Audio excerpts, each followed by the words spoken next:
Good day and welcome to this discussion here. I have with me in studio Mr. Joe Hamilton, Member of Parliament of the People's Progressive Party Civic. Joe, welcome to the program. Thank you very much again for having me here.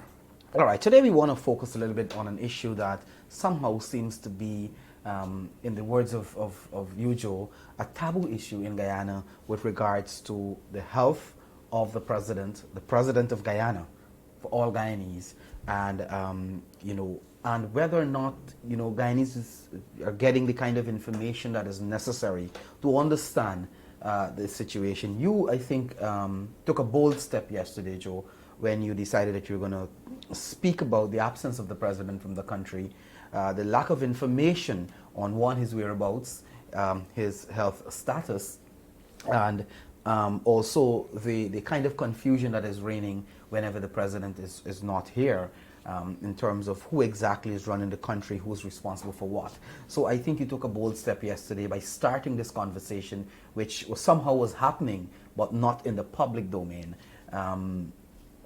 Your comments yesterday prompted some response from the government. Would you care to probably speak about the response first? Eddie, the response, I looked at the press statement this morning, I read it, and the government hurriedly tried to respond. And they missed by a mile the real question, and they didn't answer it. Also, in their press release, they went back to telling us when the president is leaving, and they went back to telling us 2 weeks ago the president was going to Cuba. What the press release did not say to us, what is the present health status of the president? And secondly, when the president is likely to be in Guyana. I think if you want to be open and transparent, and you want to say that Hamilton is being malicious, then you must stop continuing to be presumptuous to the Guyanese. I think that is the fundamental issue, that the government has been, the president and his government, is very presumptuous. And I think I deliberately, Eddie, brought this out to the public for, because this is a discussion in the closet. This is a discussion across this country. And I thought that it was important at this juncture, more so when we have all of these crises piling up, for us to, as a nation, discuss this matter, and don't let anyone try to cow us into saying to us, to discuss the matter is suggesting that you have no empathy and no sympathy. That is not the question. All of us, we will get sick sometime or the other. That is not the question. The question is whether the man, David Arthur Granger, is fit and proper to run the republic. That is the question. And that's the question we must discuss boldly and frankly and bravely. Countries have had to deal with it. I refer, if you follow the news last year or the year before the last, Nigeria had the same question to deal with. And incidentally, he was an ex-brigadier also, ex-military man, Mr. Buhari. He disappeared for 100 days with the government giving no answers to the people of Nigeria, and that created a whole set of political upheaval and social upheaval, because people want stability. And if a man is elected, his fundamental purpose in governing the state is to create conditions of stability. That is the fundamental. Because no development can come if you have a state that is unstable. And so that is the issue. So the Office of the President, Ministry of the Presidency, they are yet to answer the fundamental question that was asked. And the question isn't going away. The question will remain in the hearts and minds of the Guyanese people. It has been there all the time since it was announced that the president is not in good health. The other important issue is a government that lies consistently, collectively and individually to the Guyanese people. Should we believe anything that government says about the health status of the government? That also is an important question to ask. They lie about everything. They lie about the contract with ExxonMobil, about the signing bonus. You see Cathy Hughes' latest issue, thinking all of us are dumbos and fools. You run a company, you own a company, and you don't know what is happening in it, even though you're at least, and I'm involved in companies and I know, at least you want to know the numbers. The money, you mightn't, all the administrative issues, you don't pay attention. But any person who owns a company, any sane businessman, you pay attention day to day about your cash flow and your bottom line. So the other issue, you had the Minister of Housing. All of those things are out there. Who is trying to suggest to us, again, think we're so foolish, that you're sleeping with a man and you don't even know what he's doing.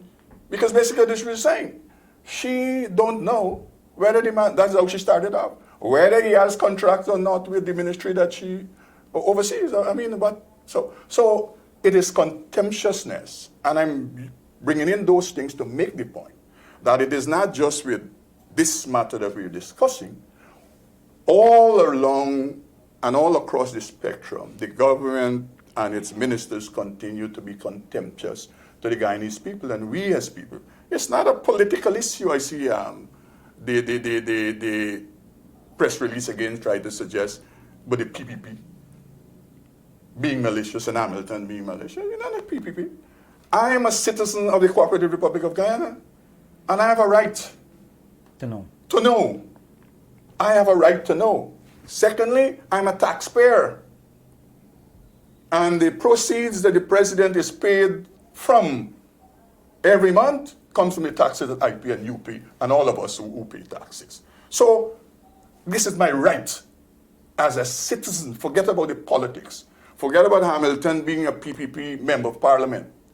Joe Hamilton, the citizen, he has a right to know about the health status of the president of the country that he lives in. The other important issue, Eddie, is this. Listen, you cannot, and when people are discussing qualification to be presidential candidate and president, they always focus on intellectual capacity and academic credentials. Important to all of that is mental stability and physical capability. Because if you're not capable physically, how would you run the republic? If you're not in your head mentally stable, how will you run the country?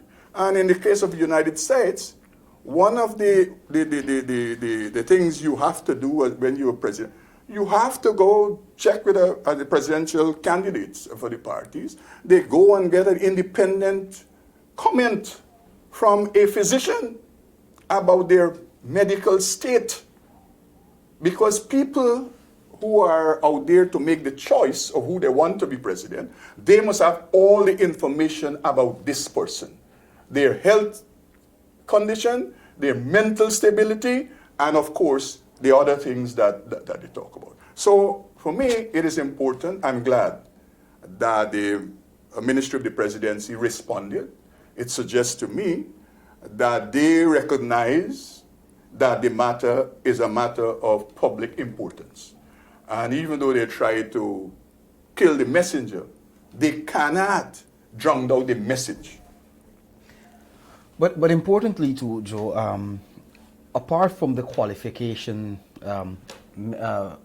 health-wise to become president, there are provisions in the Constitution that deals with how the president can be removed based on health status too. Yes. And I think, like you rightly said, often the issue is the lack of information coming from the government, especially the office of the president. Another issue that you raise is the very absence of the president from Guyana ever so often, and we all understand it's because of his medical condition at the moment.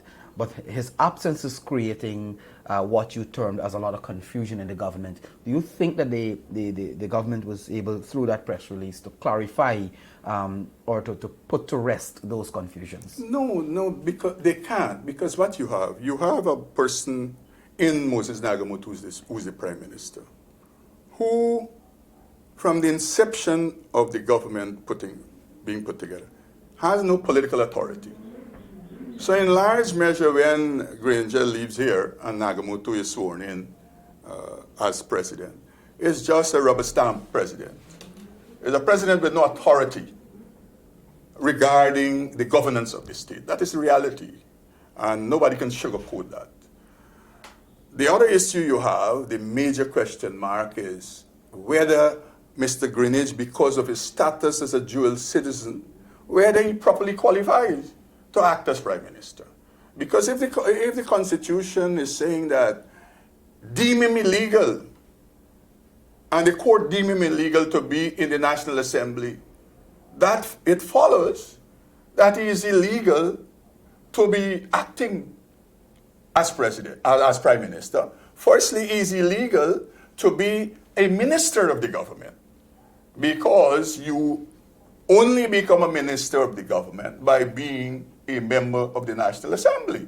And therefore it follows, if you're illegal at the first stage of your authentication or your validity, the parliament has ruled, the court has ruled, the Constitution says so, right? That means Mr. Greenidge, when he acts, because I see they say in the press release, Greenidge acts as prime minister sometimes, and when Nagamoto is not here, Greenidge acts as president, and Ramjatan acts as prime minister. You know, now we're unsure who is acting where or for what, right? You hear on one time Ramjatan is the prime minister acting, and you hear one time Greenidge is the prime minister acting. So we are unsure. The government some time ago indicated that Greenidge would have resigned. So that's another question as to whether he is minister or not minister. So how do you have they say that the president accepted the resignation? That is what they said of the ministers who are dual citizens. And then you have, when you hear the statements out there, as I indicated, the Minister of Business would say one thing, the President saying another, but the same subject. And you go across the spectrum, you would see it from day to day. There is no clarity, there is no cohesion. And that is so because of the unstable nature of the government. You have several governments within the government. Every minister is running his own little government. The Minister of Finance, he got his own government apparatus. He running. That got nothing to do with the bigger government, you know. The Ministry of Finance, the Ministry of Natural Resources, he got his own. And that's the reason why there's no cohesion. That's the reason why they don't speak with one voice. Because, Eddie, you know, we are around this thing. If you sit down as cabinet members and you discuss a matter, at the end of the day, when you might be opposed to the recommendation, but at the end of the day, when it is settled that this is how we will go, what we will go, all of us take responsibility and we go there and defend whatever the decision or whatever the position or whatever the policy. But you find this government, the unstable nature of the government because of the lack, because of the absence, the regular absence is the word, of the president. And let me say this, you know, even before it was announced last year that Mr. Granger has medical problems, Mr. Granger was regularly absent from the republic, from the state. You understand? I mean, it is now he is more absent. But you follow the trend of Mr. Granger in the 3 years. Mr. Granger has been out of this country more than any president when they served as president in this country. But one of the other issues too that I understand is being discussed is not just the president's physical absence from Guyana and you know, and the lack of information, but the fact that often even when the president is here, it appears, and this is a discussion that a lot of people are having, that when he's here, it's almost like he's not here, because we all know the concerns that the media would have been raising over and over about his absence, not engaging them. So that is another issue that I heard coming up. Eddie, I'm old enough to know from the Burnham being president of this country, being Prime Minister, then President, Hoyt, Chedi Jagan, Janet Jagan, Jagdeo Ramatar. All of those presidents, they spoke to their people. They spoke to this nation on a regular basis, more so when there were issues that are important and pertinent, more so when crises developed, they spoke to this nation. We have a mute president. This is a president who don't speak. And he's a strange president, strange in a sense. Let me explain how strange the president is. The president government was kicked out via no confidence motion. Okay? During the period, it took 18 days before he had a conversation with the leader of the opposition. During that same 18 days period, the priority of the president was to commemorate a stamp for a woman who is deceased. Daddy, who does that? Your government has fallen. The priority for any president who is together, the priority is to how you sail the ship in the type of waters. Whether they had some pre-planned arrangement for something like that, you would put it on the shelf. That is not relevant and important anymore in the state your government finds itself in. But that was the important thing at the time. So even when the president is here, he's really not here. Third world countries don't have the necessary structures because they are young countries. And therefore, that is the reason why there is need for engagement of the leadership with the populace. And you check, that is why you have to have this engagement. And you could say what you want about Barry Jagdeo. You could say what you want about him. There is no other president, in my view, who understood that and understood the need to be out there when he was president, engaging, and not just him, his cabinet he took out there, so that they can hear the pleas and the cries of the people, and so that they can respond and they can act. The present president has set up his whole apparatus where he resides at the State House. That is going back to the colonial times, because the governor, that is how he functioned. The State House for the governor was his home and everything, And that Mr. Granger has taken us back there, where most of his activities happens at the official residence of the president, that is the State House. That is another issue by itself. But the point is this. Look the other day, Eddie, let me show you. Never in the history of this country you have had the official opening of both the police and the army conferences. Normally it is done at Ghana, from Burnham time, and the police force. Both of those conferences, you know where they were opened this year? In the State House compound. It tells us something.